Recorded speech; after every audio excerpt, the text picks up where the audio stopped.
Jordans or justice, martyrs or max, low gas prices with tear gas in Iraq. They hailed Jesus as king but asked for Barabbas back. Luxury at the loss of one's freedom. Legendary these shoes are along with the man himself. And while he played, we waited eagerly to see what would dawn his feet and eventually the masses.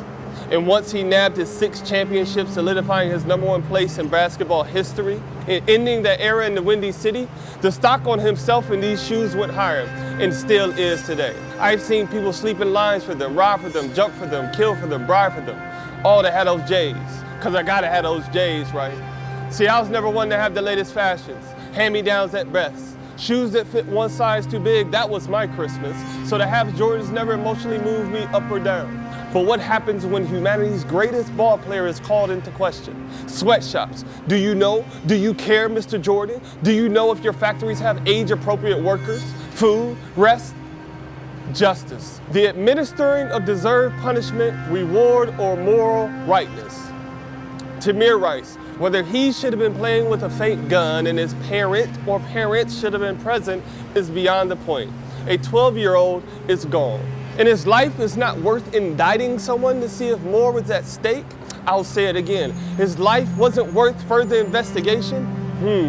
As I surveyed the justified outrage from the stories of Trayvon Martin, Eric Garner, Walter Scott, and now Tamir Rice, I see these same protesters at these marches wearing what? Wearing what, I say?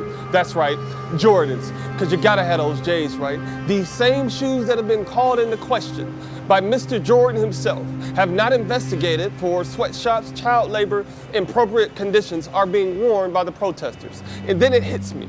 Do we want Jordans or justice?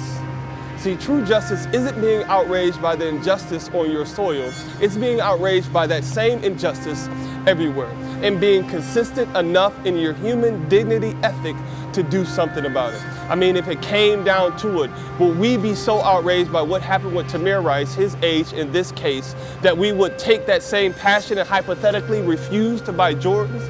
Because we gotta have those J's, right?